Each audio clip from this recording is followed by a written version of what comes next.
Hey guys, Vic here, and I gotta say, Batman Beyond was my childhood. I remember just being so excited to see what adventures lay in wait for Terry McGinnis, the Batman of the future. I loved all of his futuristic tech, the gadgets, the gizmos, and that awesome bat suit. And I gotta say, as an 8-year-old child, watching this high school teenager fighting crime, I felt that I could do it too. Whereas on the flip side, when I watched Batman Adventures, I enjoyed the show, but to me, Bruce Wayne was just so much older than me that it felt like he was a million miles away or a million years away before I could ever become that version of Batman. I even had that Batman Beyond video game on the Game Boy Color, and boy, was I terrible at it. So ever since I was a kid, I had been wanting so badly to have a live action film happen.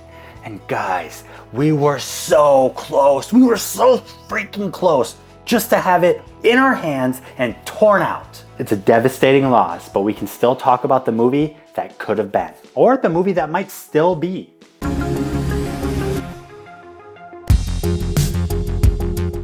Batman Beyond first appeared on the Kids WB on December 18th of '99, and the show aired for 3 seasons, giving us a total of 52 episodes and a feature film, Batman Beyond: The Return of the Joker, which released in 2001. This show served as a sequel to the Batman the Animated Series and the new Batman Adventures. And actually in 2009, IGN.com even named Batman Beyond the 40th best animated TV series of all time. Number 1 went to The Simpsons. The show was very well received, and it has since garnished a cult-like following for its futuristic and cyberpunk aesthetic. You can imagine my excitement when the movie was first rumored on the interwebs back in 2019. That's when I saw that the famous Kevin Smith was talking about how he believed that Batman Beyond could make a boatload of money, especially if it included Michael Keaton as Bruce Wayne in the film. And then we got reports that the Birds of Prey and the Flash screenwriter Christina Hodson was working on a Batman Beyond film with Keaton as Wayne. However, due to the failure of The Flash at the box office and the news of James Gunn's corporate takeover, it seems that the movie might be off, or at least on pause. However, all hope does not seem to be lost, as it seems like a new animated Batman Beyond movie actually might be in the works over at Warner Brothers. And I know it's not as great as a live action film, but hear me out on this. There seems to already be a script written, and we got this quote on the Hot Mic podcast. Daniel Casey, the writer of Fast 9, wrote a Batman Beyond movie. But the catch wasn't that it was a live action, because that's what Christina Hodson was working on. It was an animated Batman Beyond to be the DC's answer to Into the Spider-Verse. Guys, imagine a Batman Beyond film as good and on par with Into the Spider-Verse. The idea just, it gets me excited in my core. Right now, I think that Across the Spider-Verse is probably my favorite movie of 2023. So to get a film on par with Spider-Verse on Batman Beyond is just super exciting. But we do have to keep in mind that this is still in early development, so I guess anything could happen at this point. And if this animated film does happen and it does well in theaters, then I know that our chances for a live action film goes way up. We know this because we know how well the Spider-Verse films are doing, and that they've officially already announced a live action Miles Morales film. And guys, in the unlikely chance that a studio head is watching this video, I could play Terry McGinnis. I think I kind of look like him. I'm not in high school anymore, but let's be real. McGinnis doesn't look like he's in high school in the show either. What do you say? Hit me up? And you know who would make a great Bruce Wayne? If we aren't getting Keaton, I kind of want Hugh Laurie. He basically played that character on House already. So there's my little fan casting for you. Who would you want to play Bruce Wayne and Terry McGinnis? Also love to at least get a cameo from Will Friedle, who voiced McGinnis in the animated series. You may also know Will Friedle from Boy Meets World, where he played Corey Matthews' elder brother, Eric. So what else could we expect from a Batman Beyond film, animated or otherwise? Well, to best speculate on this, I'd have to point to the pilot episode of the show, Rebirth Part 1. The episode shows a kidnapping and an older Batman coming to the girl's rescue. You can see right away in this fight scene that the aging Bruce Wayne struggles in the fight, and he has to use a gun to get out of there alive. A gun.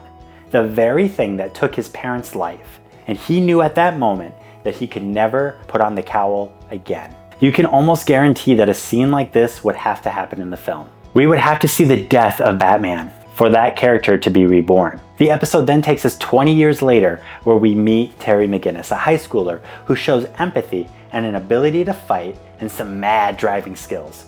until of course he crashes at Wayne Manor. Together they fight off a gang of Jokers, and in the second episode of the show, McGinnis steals the Batsuit and Bruce is then forced to help him during an attack. This then begins a new partnership in crime fighting. And just like Bruce, Terry has to face the death, the demise of his father, so Bruce empathizes with his loss. He takes Terry under his wing and becomes a sort of grumpy old wise mentor, like the Yoda of Gotham, or, you know, the House of Gotham. He sees potential in Terry and decides to train him to become the next Batman.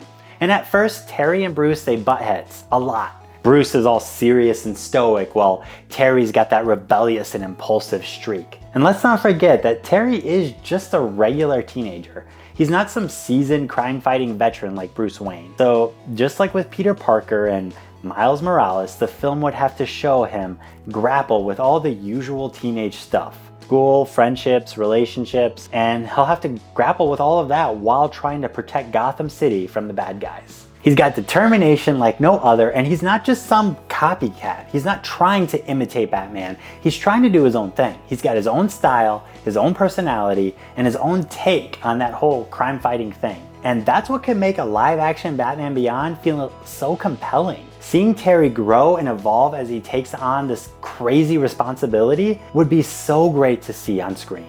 As for the villain, I know we have a lot of Jokers in the movies right now, but I would love another version of Mark Hamill's charismatic Joker to be the antagonist in a live version of the film. His Joker is like the coolest and craziest version, most psychopathic version of the character ever. He's just got this insane charisma and charm that sucks you into his twisted world. And if we're talking about the animated movie that's on par with the Spider-Verse films, it would be awesome to have Mark Hamill return and voice the Joker in that. Mark Hamill is older now, so he's actually even more perfect to voice the character than he was back in 2001 when he voiced the Return of the Joker.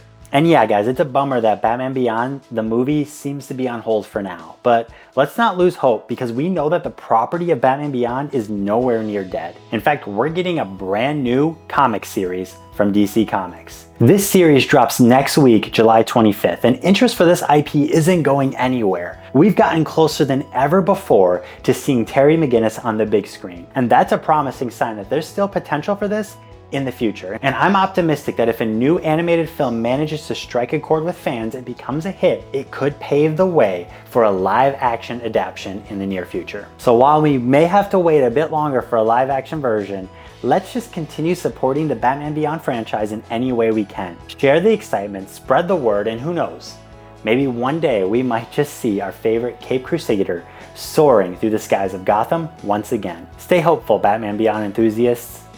It's coming.